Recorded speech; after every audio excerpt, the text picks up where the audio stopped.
Hi everyone. So today I'm going to take you through the process of making samosas at home. So for the longest time since I've been living abroad, I tend to, want to eat samosas, and especially the African samosas, because definitely different from other types of samosas that I've tried. And I've had to learn how to make them because usually it's difficult to find them. And so I want to take you through the process of how to make samosas for yourself at home so that you can also be able to prepare them. It's very straightforward. And so let's go inside and get it done.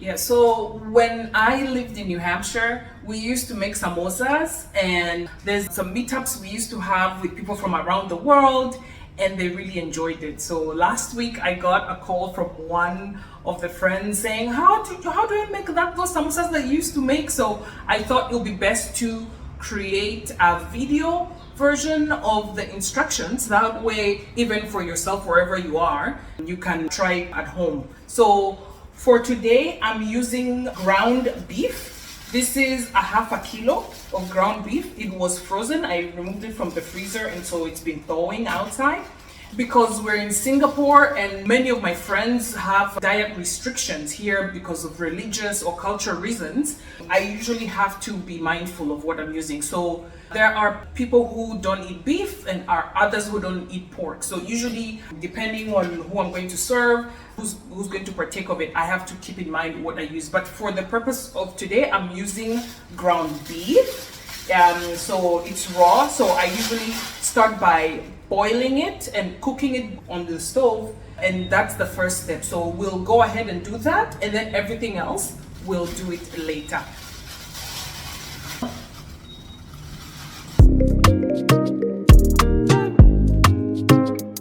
And then I use hot water that I already have.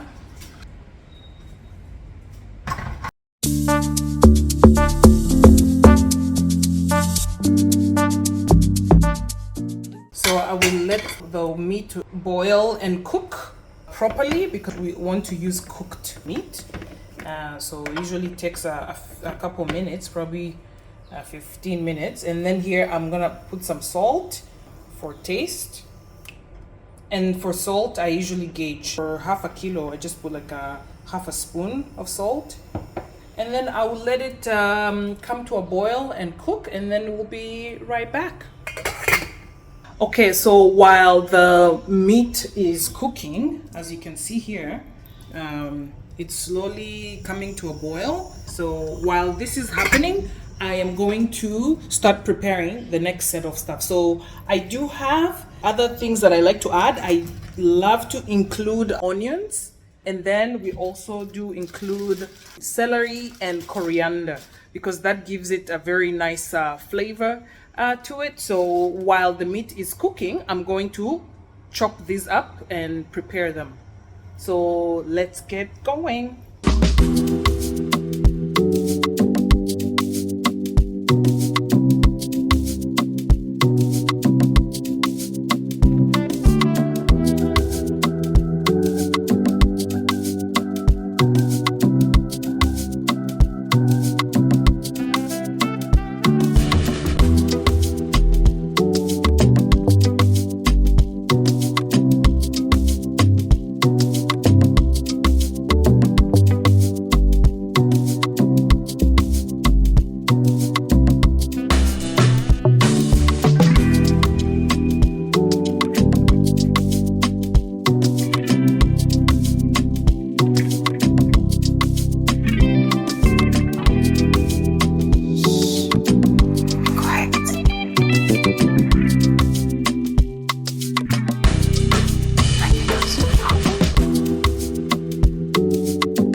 see here, the meat is boiling now. So we have to let it boil and until all the water drains.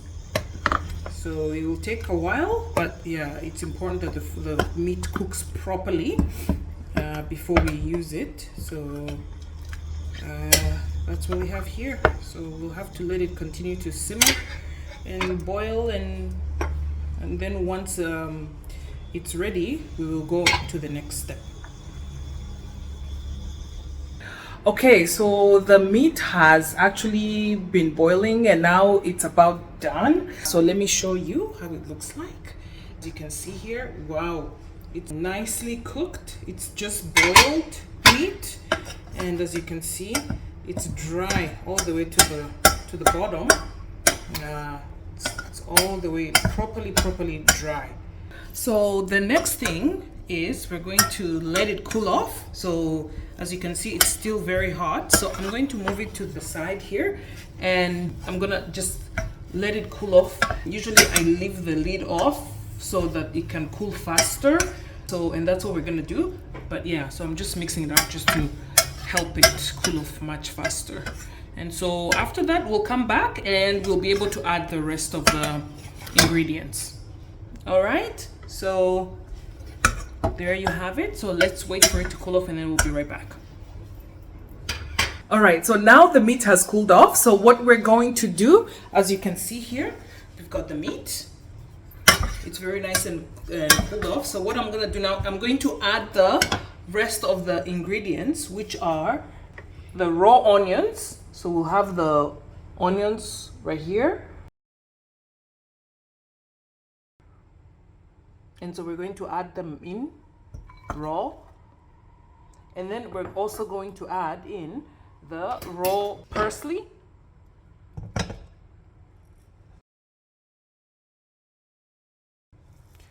It's right here, as you can see. And then after that, we'll mix it up. Just mix it up. The meat is cold and the onions and the parsley, they're raw. Gives you this nice mixture. Another ingredient that I like to use, which is one of my secret ingredient, is this hot sauce. It's a chili oil sauce. It's from Rwanda, and it's actually smells so good. It smells so good, and when you add it to the meat, it actually enhances the flavors of all the mixture. So I always add a few drops, maybe 2 or 3 drops, because I do know there are people who don't like to eat chili stuff, but it gives the flavor, but it's not too spicy. So this is something that is very useful. If you have something else you want to add, you can, but this is my go-to. So I'm gonna add 1 or 2 drops. I think that should be enough. And then I'll mix it up.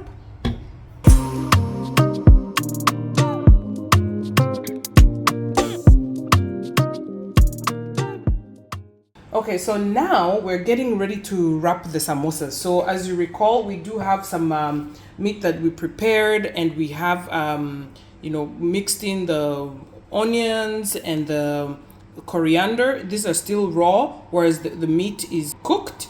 So the next step is to wrap them. What we use is this spring roll pastry.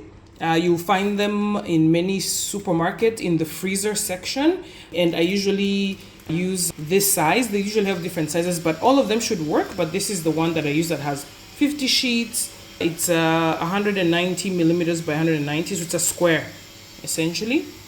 And then so with this, I also prepare a paste.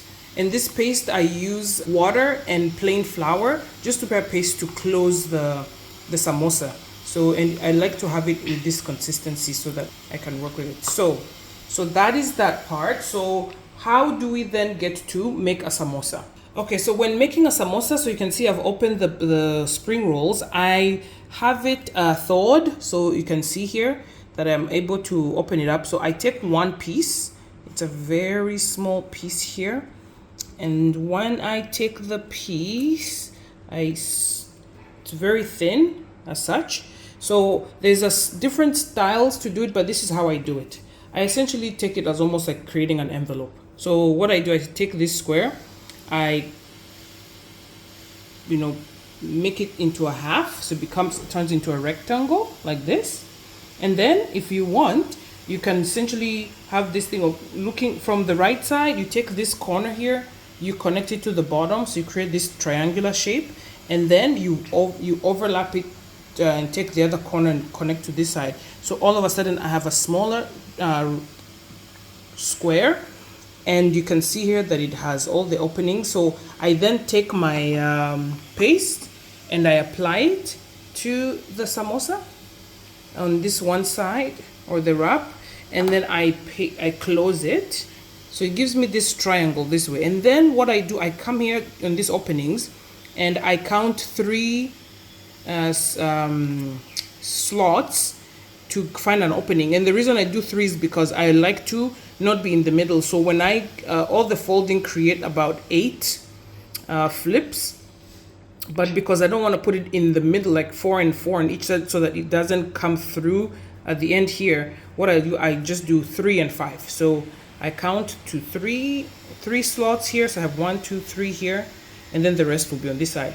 And then I switch it up to look like an envelope. So now I have a pocket that I've created here with this roll, and then I'll go and take my meat and essentially I put them as a filling. So then I fill that pocket, and I do like maybe a spoon and a half, tablespoon and a half, and you can see, and I try to squeeze in so that it's full properly. So now you can see how the inside is. It looks almost like an envelope.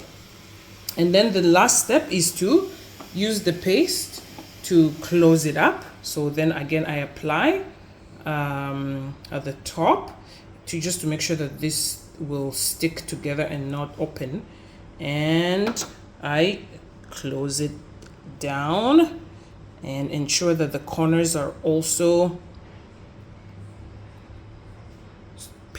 have enough paste. So, and that, voila, this is what you get. This is how you make your samosa. Okay.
Okay, so once you finish putting in the, stuffing the samosas, the next step I do is to freeze them, and I like to put them in the freezer so that they're nice and hard, so that when I'm cooking them later, it's only the outside that gets cooked, and then because the inside is mostly cooked, except for the onions and stuff, but we like to keep those not fully cooked. So putting these in the freezer bag so that I can then put them in the freezer for them to freeze. The goal is to have them being very hard, that we're going to put them in the oil, it will be only cooking the outside. So that's what we should be expecting to have. So once you're ready to cook the samosas, what you do, you heat up some oil here in a pot, and you don't want it to be too hot. And then as soon as it looks like it's warm enough, you take up the samosas that have been frozen. As you can see, these are frozen samosas. You take them and then you put them in the oil so that they can simmer. The goal is to cook the outside because the inside is already cooked, and then the heat will also moisten the onions and coriander. So essentially do this and you let it cook for about 3 minutes and they should be done. And you just turn it for both sides so they can all brown and they should be done. So let's see how these ones turn out. Okay, so let's check on them. So you can see they've been cooking. So I'll do a quick flip. So try not to keep them for too long. And then, because I want to keep the outside also tanned, but not too dark. So, yeah, so what I do essentially, I quickly turn them over, flip them so the other side can also cook. All right, so then I'll give it another minute or so to brown. Okay, so now here are the samosas. You can see that they've browned properly. So now they're ready to come out. So what I'll do is I'm just flipping for one last time so the other side can also brown, have the same tone as the other side, but they're pretty much done. So I will remove them.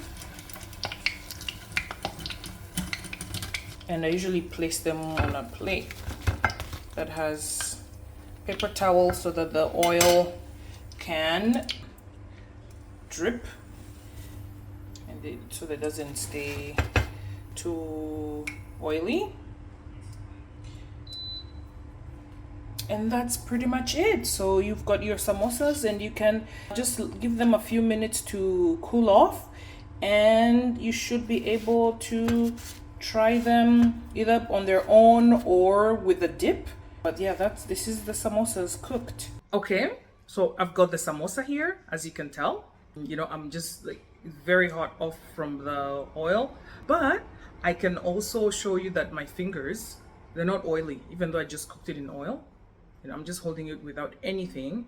And so that's the good thing about the recipe that I use, essentially avoids the samosa from being too oily. And so yeah, so very good. As you can see, the meat was already cooked anyways, so it's just thawed from the freezer with the oil. And then the onions, the parsley, the coriander, all of it has also kind of warmed up, and so they're no longer 100% raw, but you can still get those strong flavors in here. So it's very good.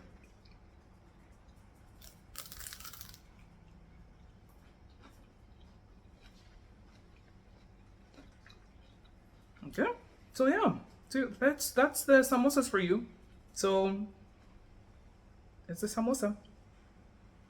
All right, so there you have it. So that's how we make the samosas at home in Singapore. These are essentially African samosas, or you can call them Rwandan samosas or Kenyan samosas. So I hope you are able to follow the process. You know, if you can try it and let me know how it goes for you, that would be great. So if you're looking for other experiences in Singapore, watch this video next where I will show you around Singapore and you can be able to get a glimpse of how the life in Singapore or in Asia looks like. So watch this video next and I'll see you there.